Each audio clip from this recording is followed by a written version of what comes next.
찬송가 218장 내 맘과 정성을 다하여서 찬양 드리겠습니다.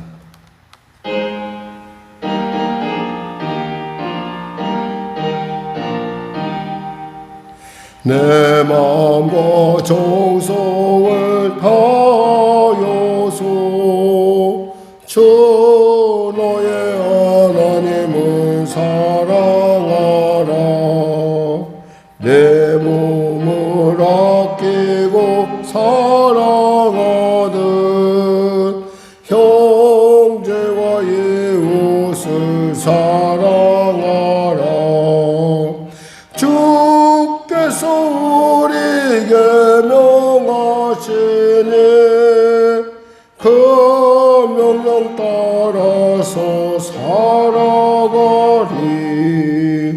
널 미워해치는 원수라도 언제나 너그럽게 사랑하라.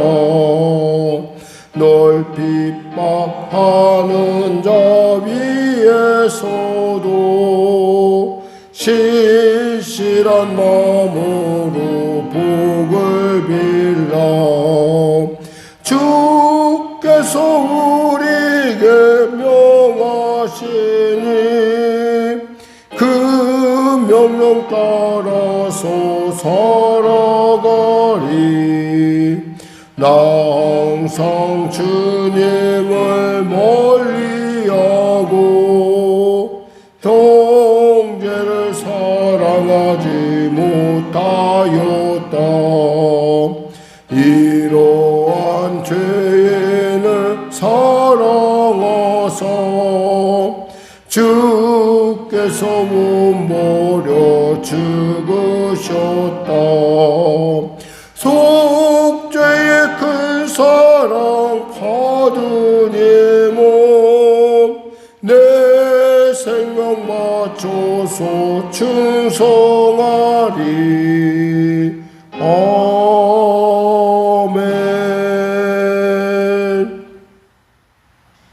하나님 감사합니다. 오늘도 귀한 아침을 주시고 이 아침 가운데 말씀 앞에 나옵니다. 우리에게 귀가 열리고 눈이 열리고 그 본 바 그리고 느낀 바 아버지의 삶의 현장 가운데 그대로 드러나게 부족함 없도록 은혜를 베풀어 주시옵소서. 불같은 소원을 주시사 말씀성으로 담대히 나가게 하시고 하나님 심령의 생명의 불방망이로 내 심령을 주장하시사 헛된 생각이나 잘못된 그런 유혹에 빠지지 않도록 주여 도와주시옵소서. 아버지 하나님, 병든 자 있습니까? 치료하소서. 문제 가진 자 있습니까? 해결하여 주시고 눌린 자 자유케 하시고 길을 잃은 자 길을 발견하는 복된 구원의 시간, 은혜의 시간 되게 하여 주시옵소서. 나라와 민족을 불쌍히 여기시고 복음 통일 평화 통일케 하여 주시고 특별히 성령교회 가운데 하나님의 놀라운 은혜가 임하여서 이곳 갈매동 성시화 가운데 구리시 성시화 가운데 하나님 민족 복음화 가운데 아름답게 쓰임받을 수 있는 교회로 세워 주시옵소서. 하나님 은혜 베풀어 주시옵소서. 대통령을 비롯한 유정자들이 예수 믿고 구원받아서 주님의 지혜로 주님이 주시는 놀라운 은혜로 난국을 복된 국면으로 바꿀 수 있는 합력과의 선을 이루는 놀라운 그 은혜의 믿음이 그들 안에 있게 하여 주시고 또 당lik당략과 살해서에게 또 입법의 폭주로 말미암아 어려움을 겪는 국민들의 입장에서 돌이켜보는 국회의원들이 되고 또 그들이 주장하는 바가 얼마나 허무맹랑한지 스스로가 깨달아서 정말 시간 낭비하지 아니하고 국가와 민족 미래를 위해서 잘 준비할 수 있도록 은혜 도하여 주시옵소서. 사랑하는 성도들의 삶의 현장 가운데 그 삼엄함, 그 답답함, 그 곤고함을 아시오니 도와주시옵소서. 병든 자 특별히 하나님 문제 앞에 두고 정말 다시금 또 어려움 당하고 또 그 어려움 속에서 최선을 다하는 우리 사랑하는 자녀들에게 지혜와 명철과 은혜를 부으시고 용기를 더하여 주시옵소서. 오늘도 귀한 아침을 주심을 감사합니다. 성령으로 충만케 하여 주시고 은혜와 은혜를 더하여 주시옵소서. 교회 가운데 하나님의 놀라운 특별한 돌보심의 역사를 허락하여 주시옵소서. 빈자리마다 채워지는 은혜가 임하게 하여 주시옵소서. 감사하며 예수님의 이름으로 기도드립니다. 아멘. 하나님은 살아계십니다. 은혜 나누실 말씀은 마태복음 13장 말씀입니다. 마태복음 13장 말씀. 우리 하나님의 말씀 봉독하겠습니다. 마태복음 13장 신약성경 20쪽입니다. 그날 예수께서 집에 나가사 바닷가에 앉으심에 큰 무리가 그에게로 모여들거늘 예수께서 배에 올라가 앉으시고 온 무리는 해변에 서 있더니 예수께서 비유로 여러 가지를 그들에게 말씀하여 이르시되 씨 뿌리는 자가 뿌리러 나가서 뿌릴새 더러는 길가에 떨어짐에 새들이 와서 먹어버렸고 더러는 흙이 얕은 돌밭에 떨어짐에 흙이 깊지 아니하므로 곧 싹이 나오나 해가 돋은 후에 타서 뿌리가 없으므로 말랐고 더러는 가시떨기 위에 떨어짐에 가시가 자라서 기운을 막았고 더러는 좋은 땅에 떨어짐에 어떤 곳은 100배 어떤 곳은 60배 어떤 곳은 30배의 결실을 하였느니라. 귀 있는 자는 들으라 하시니라. 제자들이 예수께 나와 이르되 어찌하여 그들에게 비유로 말씀하시나이까? 대답하여 이르시되 천국의 비밀을 아는 것이 너희에게는 허락되었으나 그들에게는 아니 되었나니 무릇 있는 자는 받아 넉넉하게 되되 없는 자는 그 있는 것도 빼앗기리라. 그러므로 내가 그들에게 비유로 말하는 것은 그들이 보아도 보지 못하며 들어도 듣지 못하며 깨닫지 못함이라. 이니라. 이사야의 예언이 그들에게 이루어졌으니 일러서되 너희가 듣기는 들어도 깨닫지 못할 것이요 보기는 보아도 알지 못하리라. 이 백성의 마음이 완악하여져서 그 귀는 듣기에 둔하고 눈은 감았으니 이는 눈으로 보고 귀로 듣고 마음으로 깨달아 돌이켜 내게 고침을 받을까 두려워함이라 하였느니라. 그러므로 너희 눈은 봄으로 너희 귀는 들음으로 복이 있도다. 내가 진실로 너희에게 이르노니 많은 선지자와 의인이 너희가 보는 것을 보고자 하여도 보지 못하였고 너희가 듣는 것을 듣고자 하여도 듣지 못하였느니라. 그런즉 씨 뿌리는 비유를 들으라. 아무나 천국 말씀을 듣고 깨닫지 못할 때는 악한 자가 와서 그 마음에 뿌려진 것을 빼앗나니 이는 곧 길가에 뿌려진 자요 돌밭에 뿌려졌다는 것은 말씀을 듣고 즉시 기쁨으로 받되 그 속에 뿌리가 없어 잠시 견디다가 말씀으로 말미암아 환난이나 박해가 일어날 때에는 곧 넘어지는 자요 가시떨기에 뿌려졌다는 것은 말씀을 듣나 세상의 염려와 재물의 유혹에 말씀이 막혀 결실하지 못하는 자요 좋은 땅에 뿌려졌다는 것은 말씀을 듣고 깨닫는 자니 결실하여 어떤 곳은 100배 어떤 곳은 60배 어떤 곳은 30배가 되느니라 하시더라.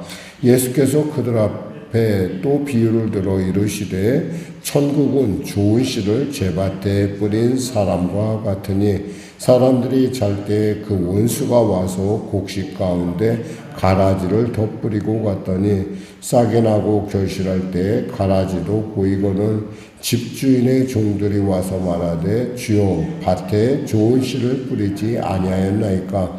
그런데 가라지가 어디서 생겼나이까? 주인이 이르되 원수가 이렇게 하였구나. 종들이 말하되 그러면 우리가 가서 이것을 뽑기를 원하시나이까?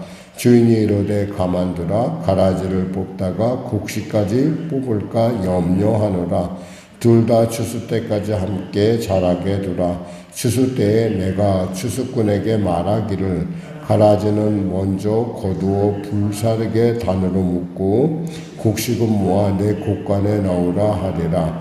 또 비유를 들어 이르시되 천국은 마치 사람이 자기 밭에 갖다 심은 겨자씨 하늘 같으니 이는 모든 씨보다 작은 것이로되 자란 후에는 풀보다 커서 나무가 되매 공중의 새들이 와서 그 가지에 깃들이느니라.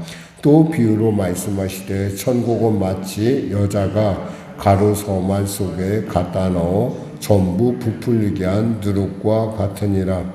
예수께서 이 모든 것을 이 무리에게 비유로 말씀하시고 비유가 아니면 아무것도 말씀하지 아니하셨으니 이는 선지자를 통하여 말씀하신 바 내가 입을 열어 비유를 말하고 창세로부터 감추인 것들을 드러내리라 함을 이루려 하심이라. 이에 예수께서 무리를 떠나사 집에 들어가시니 제자들이 나와 이르되 밭의 가라지의 비유를 우리에게 설명하여 주소서. 이에 대답하여 이르시되 좋은 씨를 뿌리는 이는 인자요 밭은 세상이요 좋은 씨는 천국의 아들들이요 가라지는 악한 자의 아들들이요 가라지를 뿌린 원수는 마귀요 추수 때는 세상 끝이요 추수꾼은 천사들이니 그런즉 가라지를 거두어 불에 사르는 것 같이 세상 끝에도 그러하리라. 인자가 그 천사들을 보내리니 그들이 그 나라에서 모두 넘어지게 하는 것과 또 불법을 행하는 자들을 거두어내어 풀물불에 던져 넣으리니 거기서 울며 이를 갈게 되리라. 그때 의인들은 자기의 아버지 나라에서 해와 같이 빛나리라. 귀 있는 자는 들으라.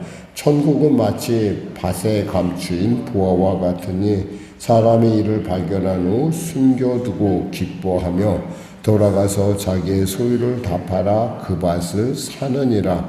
또 천국은 마치 좋은 진주를 구하는 장사와 같으니 극히 값진 진주 하나를 발견하며 가서 자기의 소유를 다 팔아 그 진주를 사느니라. 또 천국은 마치 바다에 치고 각종 물고기를 모으는 그물과 같으니 그물에 가득함에 물가로 끌어내고 앉아서 좋은 것은 그릇에 담고 못된 것은 내버리느니라. 세상 끝에도 이러하리라. 천사들이 와서 의인 중에서 악인을 갈라내어 풀물불에 던져 넣으리니 거기서 울며 이를 갈리라. 이 모든 것을 깨달았느냐 하시니 대답하되 그러하오이다. 예수께서 이르시되 그러므로 천국에 제자된 서기관마다 마치 새 것과 옛 것을 그 곳간에서 내오는 집주인과 같으니라. 예수께서 이 모든 비유를 마치신 후에 그곳을 떠나서 고향으로 돌아가사 그들의 회당에서 가르치시니 그들이 놀라 이르되 이 사람의 이 지혜와 이런 능력이 어디서 나느냐? 이는 그 목수의 아들이 아니냐? 그 어머니는 마리아, 그의 형제들은 야고보, 요셉, 시몬, 유다라 하지 않느냐? 그 너희들은 다 우리와 함께 있지 아니하냐? 그런즉 이 사람의 이 모든 것이 어디서 났느냐 하고 예수를 배척한지라. 예수께서 그들에게 말씀하시되 선지자가 자기 고향과 자기 집 외에는 존경을 받지 않음이 없느니라 하시고 그들이 믿지 않음으로 말미암아 거기서 많은 능력을 행하지 아니하시니라. 아멘. 우리가 흔히 비유라는 얘기를 하면은 우리는 특히 이제 주의 종들은 이 비유에 대해서 사실은 자기도 모르게 어떤 그런 그 마음속에 좀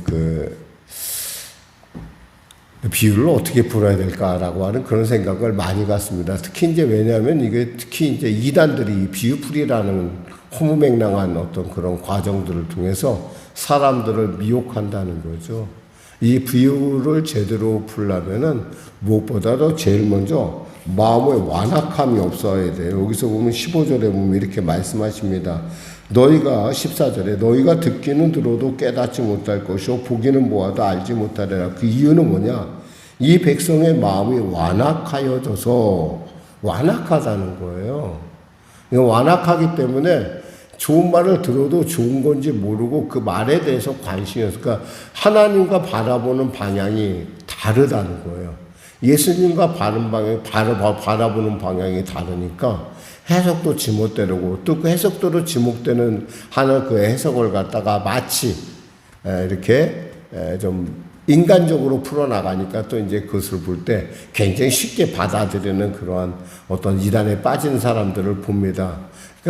그들의 어떤 특징을 보면은 대개 이단들이 비유풀이라는 걸 하는 걸 보고 있으면 늘 언제나 좀 단순하죠. 단순하다 보니까 누구나 보기에 굉장히 와닿는데 라고 얘기하는 거죠. 그럴듯해 보인다는 거죠.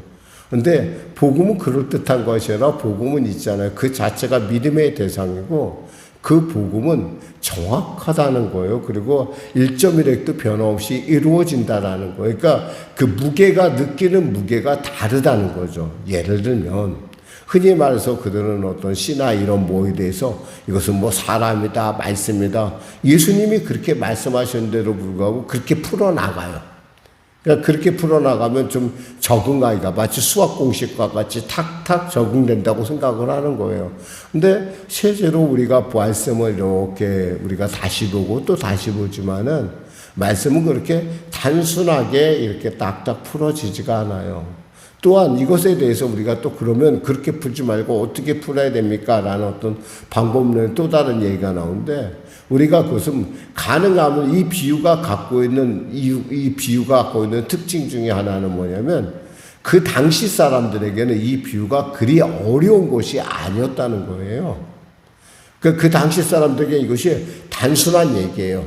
흔히 말해서 우리가 이제 씨 뿌리는 비유나 또 가라지를 뿌리는 것이나 천국의 이야기나 이게 보면 일맥상통한 점이 있는데 뭐냐면 하나님께서 그것을 뿌릴 때 어떤 가리지 않고 말씀을 뿌릴 때 누구에게나 뿌린다는 거예요. 그리고 거기서 받는 사람의 마음, 그 마음이 좋은 밭일 때는 100배, 100배, 60배, 30배의 결실을 맺지만 그렇지 못할 때는 그 말씀이 전혀 결실을 맺지 못한다는 거죠. 더욱이 또 여기서 보면 가라지의 비유가 있어요. 이 가라지의 비유는 흔히 우리가 천국의 비유하고 조금 비슷해요.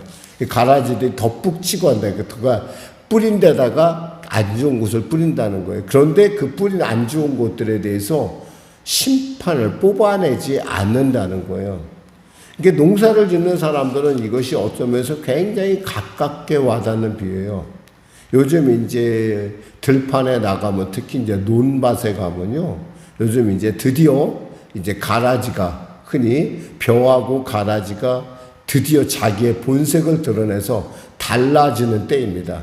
이게 지금 이제 아마 여러분 관심 있게 보시면 벼가 이제 알갱이를 맺기 시작을 해요. 그러면은 딱 그때가 되면은 나타나는 게 뭐냐면은 그 우리가 흔히 말하는 키가 훨씬 커 보입니다. 다 보여요. 그때는 진짜 피가 보이고 이삭이 보이는 지금 벼가 보인단 말이에요. 근데 자랄 때는 이삭인지 피인지 잘 몰라요. 우리가 자랄 때 똑같아요. 마치 근데 그 열매를 보면 알듯이 그 어떤 생긴 모양이나 그 모든 것들이 달라진다는 거죠.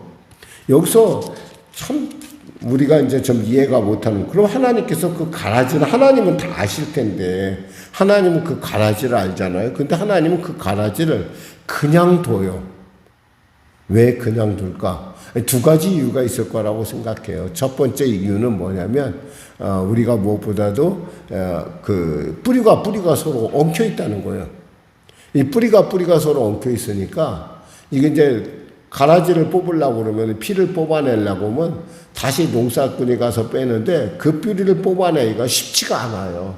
차라리 완전하게 다 쓸어내서 걸러내는 게 나을 정도로. 왜냐하면 너무나 뿌리가 이 벼의 씨하고 같이 이렇게 벼의 뿌리하고 같이 엉겨 붙어 있기 때문에 잘못 뿌리 뽑다가는 뭐까지?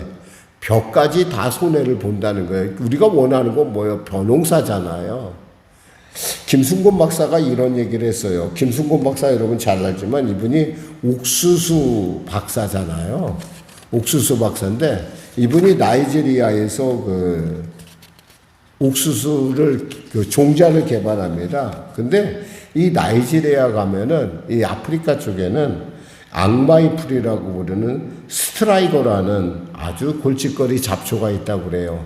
이 잡초가 얼마나 이 생명력이 강한지 옥수수 밭을 완전히 버려버린다고 그래요.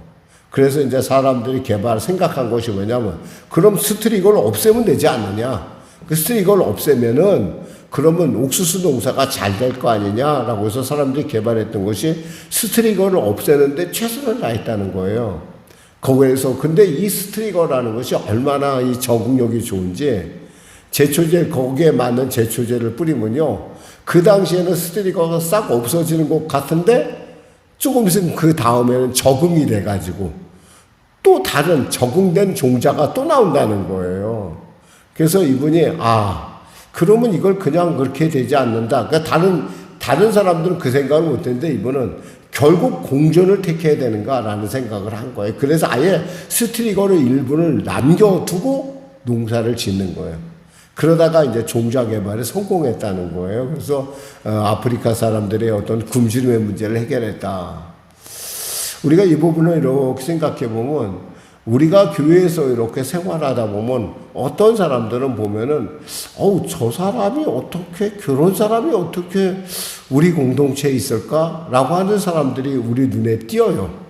실제로 그런 사람도 있고, 그런 사람들은 생각할 때 이런 생각을 하는 것 같아요. 나는 그래도 이 교회에 속해 있으니까 나는 천국 갈 거야 라고 생각을 해요. 근데 천만의 만만의 말씀이에요. 분명한 것은 오늘 본문에 보면은 20절, 29절, 30절에 보면, 주인이 가만두어라. 가라지를 뽑다가 곡식을 뽑을까 염려하노라. 둘 다 추수 때까지 함께 자라게 두라 그랬어요. 함께 자라게 두래요, 그걸. 우리 같아서는, 생각 같아서는 딱 보이니까 그럴 것 같은데 자라게 두라는 거예요. 추수 때 내가 추수꾼에게 말하기를, 가라지는 먼저 거두어 불사르게 단으로 묶고 곡식은 모아 내 곡간에 넣으리라. 마지막 때까지 하나님께서 그들을 방치하신다는 거예요. 왜? 아까 말했잖아요. 옥수수 농사를 제대로 지으려니까 그들에만, 그것을 없애는 데만 접종하다 보니까 거꾸로 연구가 안 되는 거예요. 이거 옥수수가 어떻게 제대로 자라준다. 그래서 그분이 차라리 공존을 택했다는 것이 그 당시에, 지금도 그렇지만 그런 어떤 우리가 이 잡초를 하고 농사를 짓다 보면 느끼는 게 그거예요. 잡초는 어떤 면에서 우리가 생각할 때 굉장히 잡초가 농사에는 정말 골칫거리예요. 근데 골칫거리인데도 불구하고 우리가 이 잡초를 통해서 우리는 또한 우리가 원하는 식물들을 관심 있게 기를 수 있다라는 거예요. 그러니까 꼭 단점만 있는 것이 아니에요. 어떤 면에서는 우리가 교회에서도 보면은 저분은 참 예수 믿게 예수 믿는 사람의 행동에 좀 너무 어긋난다 하는 사람들이, 아까 말씀드리면 가라지 같은 사람들이 많다는 거예요. 그에 대해서 우리가 쉽게 결론을 내리지 말라는 거예요. 마지막 하나님 때가 되면 하나님께서 하실 일이고 우리는 그 심판자가 아니라는 사실을 알아야 돼요. 그러니까 사람들이 얘기하잖아요. 직분자라 다 직분자냐. 보니까 사람이 말이야, 품성이 얘기를 하고 그래요. 그러니까 우리는 참 예수 믿으면서 우리가 사실, 저는 목사이지만은 저는 사실 어떤 면에서는 좀 품성을 좀 중시하는 사람이긴 해요, 제가. 왜냐하면 가만히 제가 보아하니까 제 짧은 지식으로 하나님의 비유엔 전혀 하나님의 지식에 비유할 수는 없겠죠. 그 비유되지도 않고 그럴 만한 저기도 없는데, 제가 볼 때 품성이 참 중요하다라는 생각을 하게 돼요. 그러니까 품성이 조금 문제가 있는 사람은 언제나 그것이 어느 순간인가 되면 나타나더라고요. 제가 제 짧은 경험에 볼 때 그렇다는 얘기예요. 근데 성경에는 지금 하나님께서는 그것을 그만두라고 했어요. 가만뒀다가, 근데 이 천국 비유도 그와 동일한 의미를 지금 맥락에서 흘러가고 있다는 거죠. 여기서 우리가 보니까 그 세 가지 비유가 나타나는데, 이 세 가지 비유 중에 물고기를 거두는 게 있어요. 그러니까 그물을 그러니까 47절에 보면, 천국은 마치 바다에 치고 각종 물고기를 모으는 그물과 같으니 그랬어요. 이 그물을 치고 나서 우리가 원하는 건 원하는 어종이 잡히기를 원하죠. 그런데 그물을 끌어서 올려다 보면은 원하는 것만 잡혀 있는 것이 아니라 별의별 게 다 들어있어요. 근데 그거 다 끌어올리잖아요. 똑같이 끌어올까. 마치 곡식을 다 배워놔서 거기서 가라지를 그때까지 두는 것처럼 그 물고기가 올라왔는데 보니까 어부가 어떻게 해요? 좋은 것은 자기가 가질 것은 갖고 아닌 것은 버리잖아요. 다시 바다로 집어넣든지 뭐 어떻게 처리를 하잖아요. 이런 것들을 볼 때 이 부분이 바로 그와 같은 마지막 때 부분을 이야기하고 있다는 것이고, 또 여기서 보면 천국은 마치 좋은 진주를 장사 같으면서 극히 값진 진주를 발견하며 가서 자기의 소유를 팔아 그 진주를, 이 사람의 눈에만 보이는 거예요. 이 진주는 다른 사람 눈에는 안 보여요. 그러니까 비유를 들어도 관심 있는 사람, 아까 완악하다는 얘기가 그거예요. 관심 있는 사람은 그게 내게 복음이에요. 들려요. 하나님과 눈맞춤을 한 사람은 그 비유가 들려요. 어떤 공식에 의해서 들리는 것이 아니라니까요. 여기서 이 장사꾼의 목적은 뭐예요? 좋은 진주를 구하는 사람이에요. 이 사람 목적은 좋은 진주를 구하는 사람이에요. 그러니까 그 좋은 진주를 구하기 위해서 그는 모든 것을, 자신의 삶의 모든 것을 전적으로 투자하는 사람이죠. 또 여기서 보니까 밭의 비유도 있어요. 이 밭에 감추인 보화를 발견한 사람. 이 사람도 특징이 뭐예요? 하다 보니까 이게 보물이라는 걸 안 거예요. 원래 밭 할 때 그 생각을 했겠어요. 밭을 갈 때. 그런데 어떻게 딱 보니까 이게 금이네. 이 사람만 안 거예요. 그 사람 눈에 발견된 거예요. 그럼 그것을 발견하기 위해서 그 모든 소유를 팔아도 아깝지 않다라는 거예요. 이 복음이 그와 같다라는 거예요. 어떤 사람에게는 정말 너무 귀해서 내 인생을 바쳐도 아깝지 않은 것인데, 어떤 사람에게는 그저 그게 돌이고 그게 나무 조각이라는 거죠. 실제로 전남에서 있었던 일인데, 해안가에서 있었던 마을에서 있었던 일인데요. 그 당시에 사람들이 농사를 짓다 보니까 어부가 이 그물을 내리고 막 하다 보면 이 대접들이 많이 발견이 됐어요. 이게 대접들이. 그래서 그 대접 발견된 걸 보고 이 사람들이 죽은 사람이 쓴 것들이니까 이건 더럽다 그래갖고 다 깨버렸어요. 근데 한 사람이 그 대접하다가 그거 좀 깨기가 좀 아까웠는지 그것을 갖다가 개밥그릇으로 썼어요. 개밥그릇으로. 그 개밥그릇으로 쓰니까 사람들이, 어떤 전문가가 보더니 그걸 알아본 거예요. 이게 중요한 청자라는 걸 알아본 거예요. 그 사람들이 깨버린 양이 어느 정도 될까요? 300억 정도를 깼대요. 몰라서. 사실 그 당시에 집안채가 3천만 원 정도가 됐다고 그러니까 도대체 1000채 정도를 그들이 깨버린 거예요. 모르니까. 여기서 비유라는 게 그런 의미라는 거예요. 그럼 비유를, 그럼 우리가 무조건 비유풀이를, 그럼 어떻게 하나? 저는 가능하면 이 비유풀이를 하려면 우리가 먼저 꼭 성지순례를 가봐야 된다고 생각을 해요. 그리고 실제로 봐야 돼요. 겨자씨도 보지 못한 사람이 설교를 해서는 겨자씨에 대한 얘기를 할 수가 없어요. 농사 짓는 사람이 아니고선 이 비유가 이해가 안 돼. 도대체가 감이 안 잡혀. 장사꾼이 되어보지 못한 사람은 이 장사꾼의 비유가 도대체 와닿지 않아요. 즉 뭐냐면, 우리가 그 당시에 예수님께서 말씀하실 때 그 말씀하시는 상황으로 우리가 들어가 봐야 된다는 거예요. 그럴 때 우리는 비로소 이 비유풀이를 바르게 할 수 있다는 거예요. 그냥 이단 어디 가보지도 못한 사람, 참 누구 말대로 뭐가 뭔지, 히브리어가 뭔지, 헬라어가 뭔지, 이런 어떤 그런 사람들이 한국말만 보고 열심히 그냥 그 말 속에서 꿈을 꾸고 그것에 의해서 푸는 비유풀이를 여러분이 중요시할 것이 아니라 이 말이에요. 중요한 것은 그 말씀에 대해서 분명하게 연구와 그리고 그에 대한 고증이 따라야 된다는 거죠. 보지 않았는데 어떻게, 오직했으면 곽선희 목사님이 이런 얘기를 했어요. 본인이 참 이런 얘기하면 안 되는데, 곽 목사님이 과거에 자기가 젊었을 때 지붕이 뚫린다는 것을 한국 지붕으로만 생각을 했대요.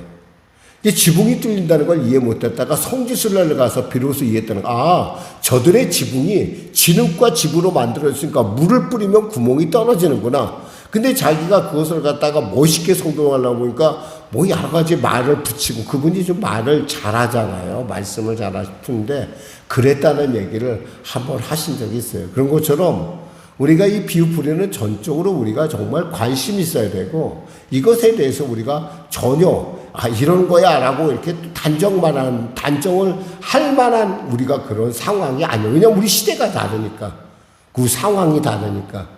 중요한 것은 우리가 이 비유 풀이에 대해서 관심을 갖고 또 봐야 되고, 그리고 주님 말씀하신 대로 완악하지 말아야 된다는, 그럴 때 우리는 비로소 이 예수님의 비유 풀이를 내 것으로 만들 수가 있고, 남들은 못하지만 나는 볼 수 있고 들을 수 있고 누릴 수 있다는 겁니다. 기도하겠습니다. 하나님 감사합니다. 짧은 시간에 말씀을 전하려 하니 여러 가지로 많은 일들이 있었습니다. 하나님, 사랑하는 성도들의 삶 가운데 이 비유에 대한 분명한 관점을 갖게 하여 주시고 지혜를 주셔서 그것을 객관적인 그러한 상황 속에서 볼 수 있는 눈이 열릴 뿐만 아니라 또 마음이 옥토가 되어서 그 말씀 하나하나 받을 때 나의 말씀으로 받을 수 있도록 주여 은혜 베풀어 주시옵소서. 감사하며 예수님의 이름으로 기도드립니다. 아멘. 우리 말씀 생각하고 찬양하고 기도하겠습니다. 찬송가 499장입니다.